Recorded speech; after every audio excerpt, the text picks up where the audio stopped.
Yo, I'm back for now.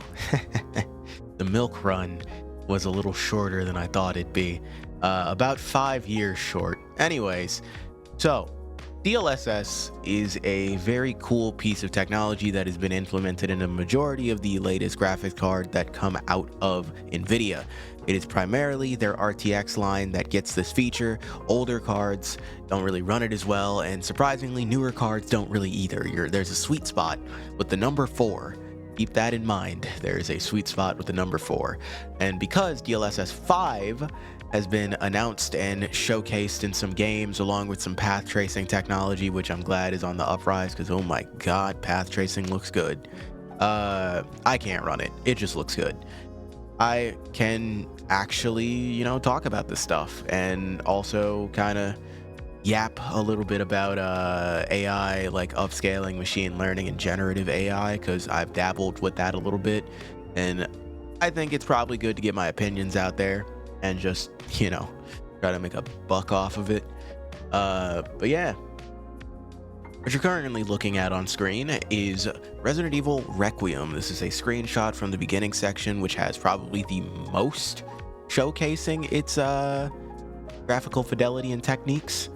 And DLSS 5 showcase uses this scene specifically. It is not in motion. This is a screenshot because most technological showcases have to be in their most optimal settings, and NVIDIA has been doing this for quite some time where they're just like, look how many frames this game can get with DLSS, and then they leave out the DLSS part. That was a big problem with their 5 or 50 series cards. Just was not the performance that they were promising, and a lot of people unfortunately didn't get any real value out of those expensive cards. So what you are going to be looking at, once I drag this across, is what DLSS 5 is doing to this game. And I'm not going to say anything, I'm just going to drag it.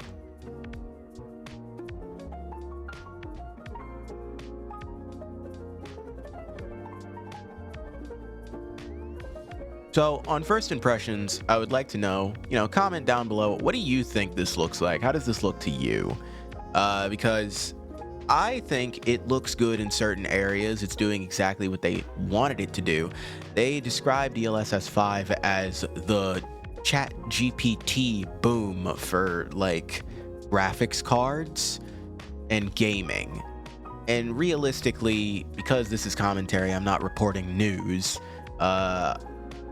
NVIDIA has done a lot of promising on things that they've kind of shorthand delivered on, and they are giving us relatively what they're saying. It's like if I told you I was going to bake you a cake and I hyped it up and like, oh, it's going to have no fondant haters rise up, it's going to have a lot of icing but an even amount, it's going to have good toppings and this and that, blah blah blah, it's going to be thick and squishy and kind of like moist. Whatever you want your cake to be is what NVIDIA is selling you. And then they give you like a cosmic brownie with some whipped cream on it. It's like, oh man, I didn't want that. But I mean, it's edible. Like it's definitely sugar. And this is what DLSS 5 feels like. Going back to the original look at the game, like let's do some passovers. Grace is losing a lot of character. Like this, in comparison to path tracing, is unfortunately really bad. Path tracing also does this little neat trick where the lighting affects how a lot of things look because it's actual points of light. Like this store in the background would be illuminating Grace's back. There's something called hero lighting in a lot of games. Anytime you have the camera on your character, the camera is technically illuminating the character so you don't lose track of where you are. There aren't a lot of games that do true darkness, and Resident Evil 9 is a perfect example of what true darkness can look like, especially if you've planned your lighting system around that idea. You did not start developing your game with the concept of your character always being visible. You developed your game with the idea that the environments are going to be the main thing you're looking at.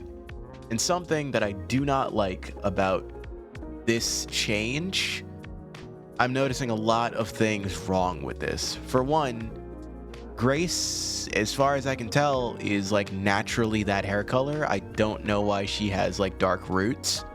I'm pretty sure it might be realistic, but it's not sticking consistent to the character's design. You're seeing a lot of changes in the way that Grace's face looks. You know, we're basically beautifying Grace. Like the details on the clothing, the hands, like the pores that you can notice, the wrinkles, like the subsurface scattering on areas of her hand, looks pretty good. Genuinely does look pretty good. And then if you look in the background for these little changes, like you're not really maintaining the original look of the game. Because if you look over here, where my mouse is kind of dancing, this is DLSS off in this little corner. And you see that there is a kind of brown orange tinge, you know, this is a very New York style area. It's not New York, but it's stylized to have that cold kind of brown and metallic look.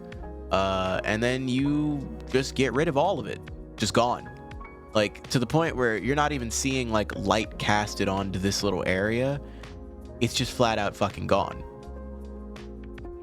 And you've got like street lamps are just not really that visible in their use. You got the weird like detailing on objects that looks good until you start like really looking at it. And a majority of this AI upscaling stuff, especially when you're getting this drastic, tends to lose detail, which is ironically what they are trying to maintain. Like these areas in the back, these don't really matter that much. Like in motion, this can't look good. And I know it can't look good because they showed it in motion. And in this slide, you'll end up seeing the DLSS being used in its better use cases, which is just close-ups, because there's nothing to upscale here. This is like, we're seeing all the detail that we're intended to see with the game. And DLSS 5 does a pretty good job of upscaling this because, hey, they're not altering anything. The previous one alters a lot, and the only reason it's not altering stuff is because this is the same way that generative AI works, where if you throw something in that you don't want to alter and you simply want to upscale, if the image does not have enough detail to work with, it'll simply create what it thinks is there. That's how that works. Like, if I told you to draw something from memory, and you did have a pretty extensive memory, but it's not perfect, you would just start adding details in based off of your perspective. The AI is essentially just doing what a person would do. But we have people that can do that, so it's a redundant task. And you're not really seeing any detail in the background change. Like, we're still seeing jagged edges and a lot of, unrealistic lighting. Like, this is very harsh, and it remains very harsh. And the only difference is that it's filled in the black spaces with blur. But yeah, you'll see, like, this is a pretty good, comparison. If I can get this to not drag itself. There we go. You're seeing pores, you're seeing, like, what looks like makeup, or at least just some oil on the skin. The hair is not really benefiting from this. These are like really like square edges, and the teeth benefit. You're seeing like some shine, this and that, but the problem really does come in where, are we supposed to be seeing this? Like, are we supposed to be seeing this lighting? Is that the intended purpose of the lighting director, the art director, the scenes animator, this and that? Like, is it a good thing that we're seeing all of this detail? Why not just make FMVs? Like, we've already basically done this before. Just hire real actors. We scan people's faces to put into these games, why not do live action segments? And ironically enough, Capcom already does this. I remember when Monster Hunter was doing their like, oh, the food looks so good, they basically just started recording actual chefs cook. There's no reason to render out food at 4K when you could just record a guy cooking it. And Capcom thankfully realized this, which is crazy. Capcom is one of the leading teams when it comes to graphical leaps. Every time they do something, it creates a new standard. And I'm also noticing, as I go across this, you're seeing a little artifacting. Like, in this area, it's not quite getting it right. It's creating this weird specular, like these particles around the hair, like halo effects. The hair is actually a lot better in the original, but it's just adding in what it thinks frizz should look like. And again, this looks a lot better on path tracing. But this is, again, upscaling with AI. Now, this one's very interesting because it does the same thing the last one did. There's not a lot to upscale here. The camera is as close as it can be, and the rendering, like, restrictions aren't really super high on this. Like, you can see the fur on Leon's coat. You can see, like, the dust and particles and this and that, or whatever the scene's supposed to be. I hope this isn't just, like, a icy lens type of situation. But car in the background, this is not really the focus of the scene. Leon is. You're seeing stubble, you're seeing his hair frizz, you're seeing like the kind of withered look, the wrinkles, this and that. And then slowly dragging across, you know, you start seeing some details come back into the hair. You're not really seeing much change. The fur coat's getting lit up for some reason, even though you're not really supposed to see it in the scene. And then you see the sparkle in his eye, you see some like more lighting effects on his face, and you know, Leon kind of benefits from this ever so slightly, mostly in the area where you're seeing rim lighting. This area of his face that's lit up is rim lighting.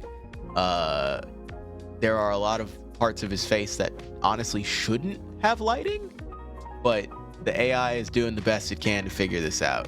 You know, it's returning some of the light passing through his facial hair. You're seeing like individual little strands of stubble actually has light pass through it.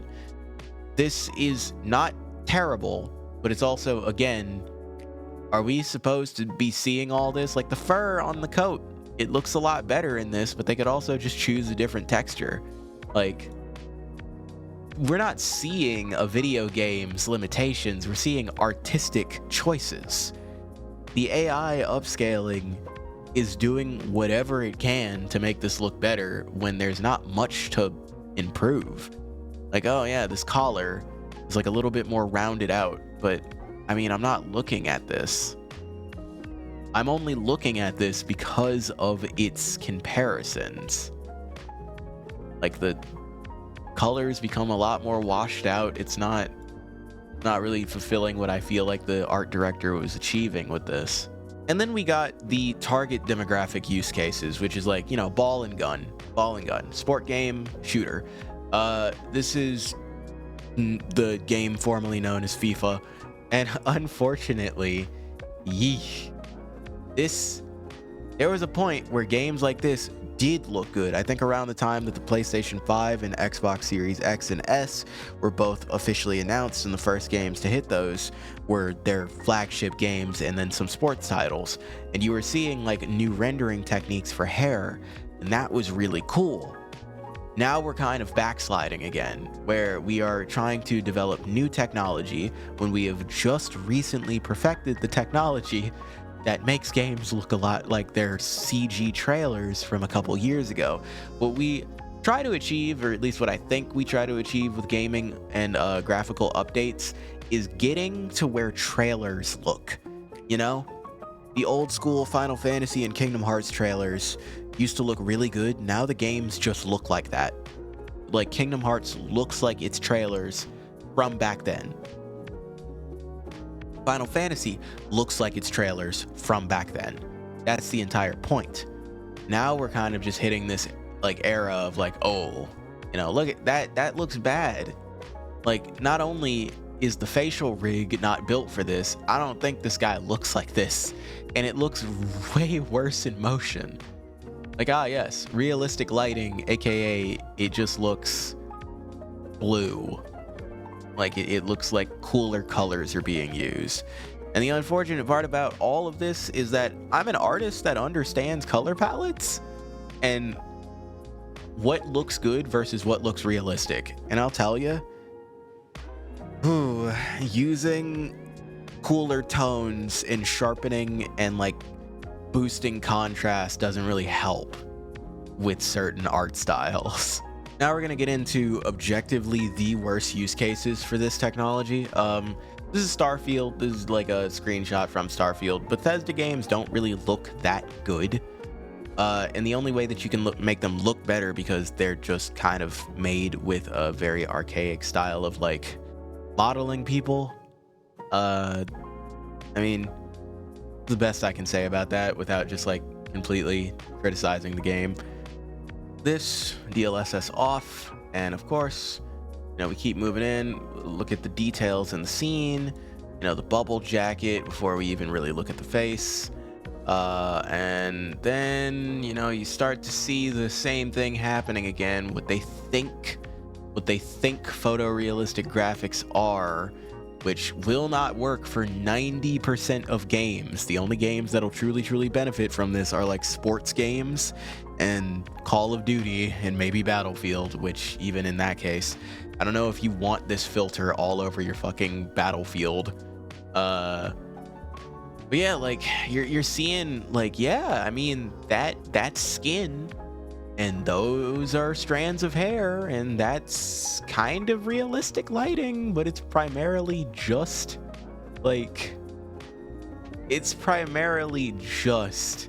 cranking the sharpening, cranking the contrast, boosting shadows. Like you're seeing a majority of the original game disappear the moment you throw this over it.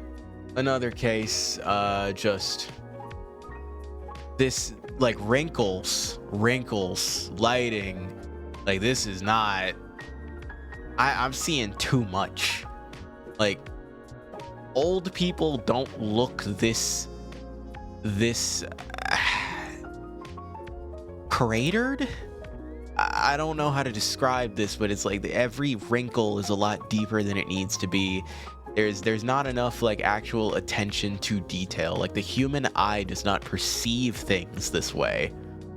This is so, it's weird. Like you're seeing light basically shift regardless of where this wand is. You're just seeing it shift. And as you can notice, like the backgrounds aren't really gaining anything from this. Like the clothing, the textures on characters are good, but anytime it even remotely has to touch a face or like skin or hair, it's getting significantly worse.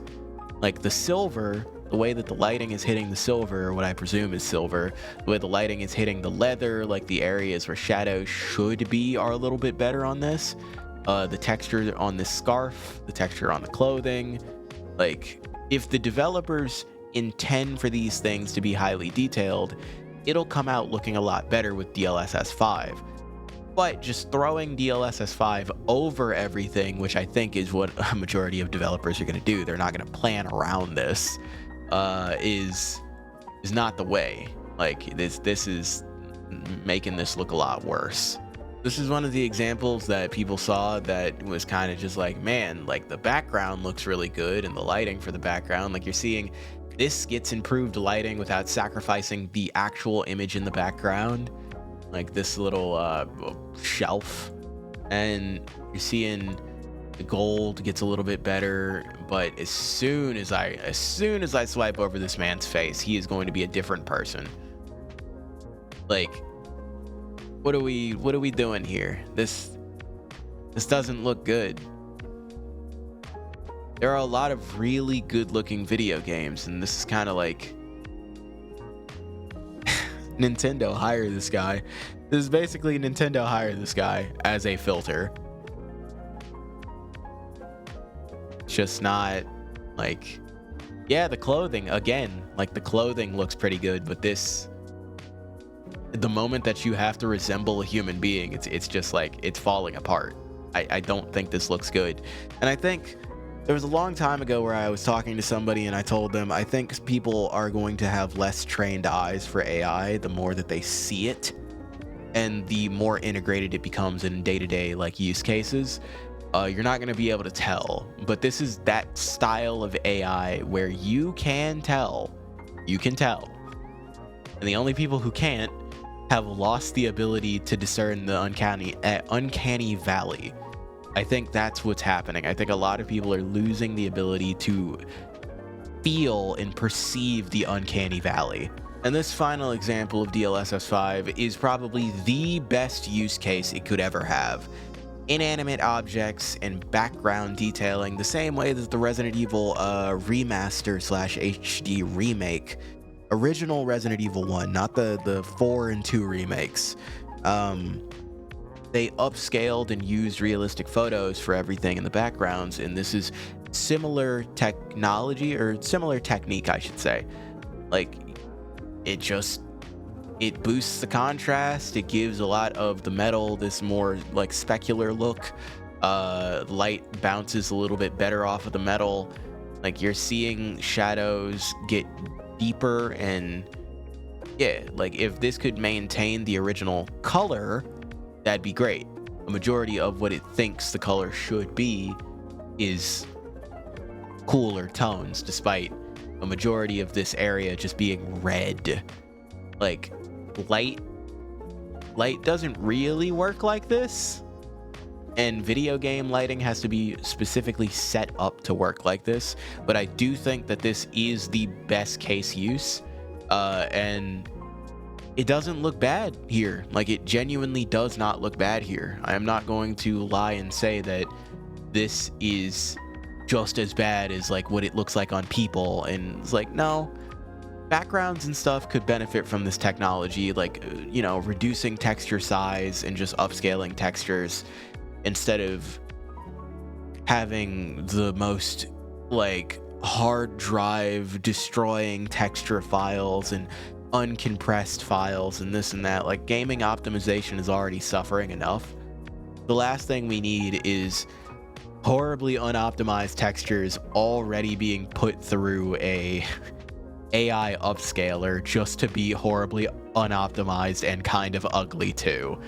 Stuff like this, if this could minimize the amount of data that textures are using, that'd be pretty cool. Like, the storage space could be saved up and you can optimize in other areas using this technology.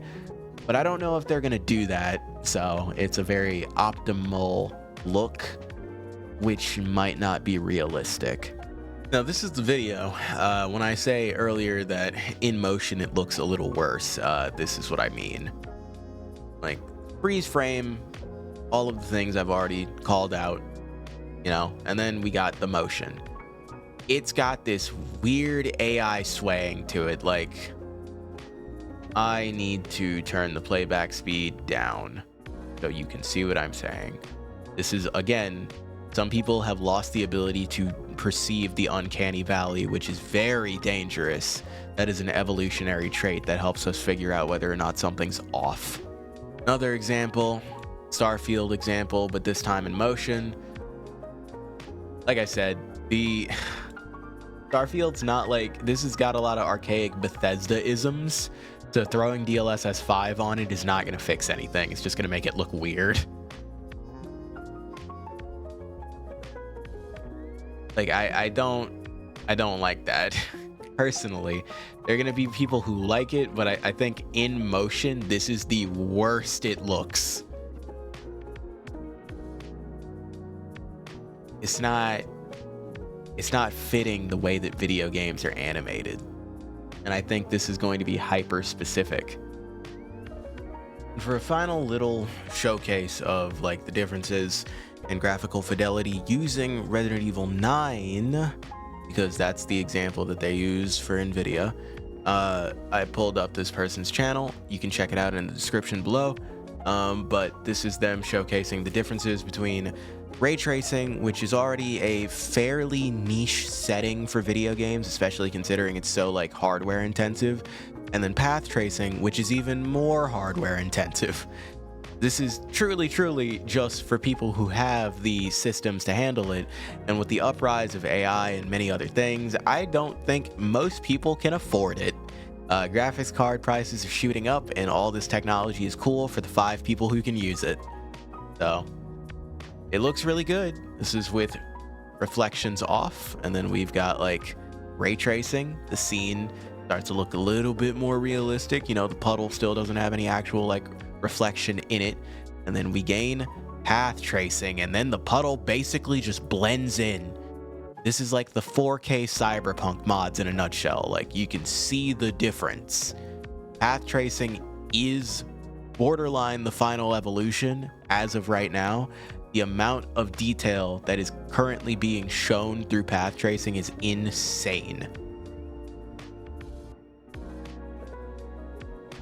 Now, in reality, you cannot see every pixel, which is why I would like you to go watch this person's video and the differences between ray tracing, path tracing, and just standard graphical fidelity. But this Grace section where they're looking in the mirror, as you can see, Grace is basically a different character with like proper lighting. Like, then you get to this mirror section, which is very early in the game. The ray tracing's trying its hardest to get the reflection to actually like show properly, but reflections are light based, so path tracing looks the best. You're actually seeing things that got lost through ray tracing, and there's more examples of this I can show off. Like, you know, thank God they used the lighter, because the lighter is probably the best example of path tracing, because it's a source of light emitting from very close to the character that's also not just artificial lamps and light bulbs. Like, you see the detail on the car. Leather has a very specific look to it when it's put under light, and path tracing does a pretty good job of it. Like, you also see a lot of the reflections come back. It's almost like ray tracing has started to gas out over the years, despite not really being implemented that well in a lot of cases. And unfortunately, I don't want to just like, you know, record his content, but Maximilian Dude has done a couple of streams and probably is uploaded, so again, check it out in the description below. Just how good this game can look when you are just allowing the Capcom dev team to just do their thing with lights. It's genuinely really good looking. You're seeing like details for this where Grace's hair actually looks like hair. It's got fuzz to it, the light is passing through it correctly, and what Maximilian has done is turned off hero lighting in the RE framework mod, which allows you to tweak the RE engine. You know, if you want to do like realistic ray tracing or like high fidelity, full resolution ray tracing, stuff like that. It's got a bunch of options. It works in Street Fighter, it works in Monster Hunter, and Resident Evil is primarily the game that this mod was developed for, so it works the best in Resident Evil. But he turns the light off and there's no hero light, so it's just pitch black.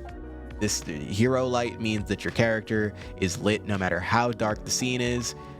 It's just pitch black, and then, you know, turns the lamp on. There is real light being casted in the scene. You are seeing how it's passing through Grace's hair. It looks insane. You can even see the embers from the fireplaces like logs, like still kind of smoldering, and it's still illuminating something. But skip ahead a little bit. Seeing a lot of examples of the lighting at its best in this game, to be honest. Like, it's not coming through perfectly, but you can understand the realistic lighting. And Maximilian Dude actually shows off the whole hero lighting thing. Like, this is it without hero lighting, and then he's gonna turn it on. That's what hero lighting looks like. So in this scene, in a majority of horror games and many other games that want to focus realistic lighting are going to benefit from just doing path tracing. If a computer can handle it and you want that in your game, just do that. I don't think the AI upscaling is going to help when games should look like video games. Like, yes, we are getting closer and closer to graphic fidelity, but there is a certain point, and Capcom has proven this, just film it. Just like film the scene you're trying to put in your game. Use real people, use real landscapes, edit the footage, whatever. Just film it. Why are we AI upscaling things to look like film when we already have film? And I think it's in an effort to make gaming like the next big boom that everybody keeps wanting it to be. But it's a niche hobby that took off during COVID, and that's okay. This right here is really insane. A lot of people aren't going to notice these small details, but the light emitting from this exit sign actually cascading upwards. Well, I think you should... Would that be cascading? I guess. Cascading upwards. Bit by bit, it's not hitting this, but it's hitting this very edge. It's hitting this very edge. It is following the actual logic of the light placement. This entire ceiling, in the way that this is being illuminated by this gate and the light coming from the lobby, it all looks really good. Like, again, Grace's hair in this scene, like, it's super good. Then we've got this area, which is the bedroom, which is... It's probably got the best showcase for the light. Like, oh my god. The light being casted from the lighter and actually illuminating like the ends of Grace's hair to the point where you can see through her hair a little bit. I keep saying it, it looks amazing. Like, if a game is built to handle this kind of lighting, like games like Control or Alan Wake or like the Resident Evil franchise or just like Grand Theft Auto or other games that prioritize like lighting, like even Bungie is capable of doing this.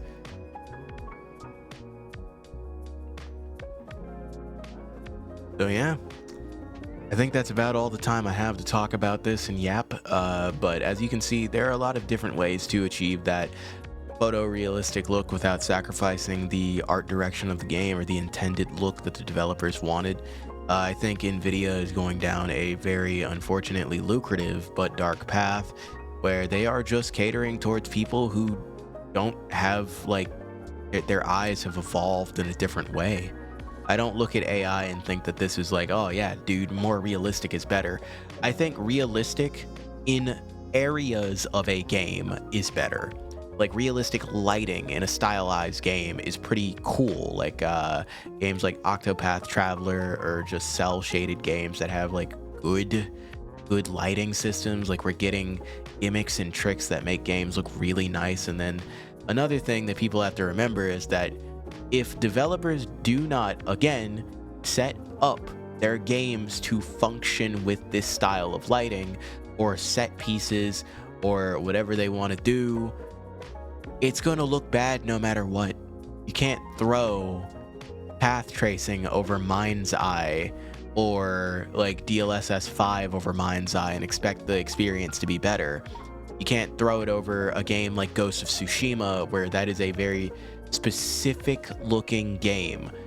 The world does not function the way it does in Ghost of Tsushima.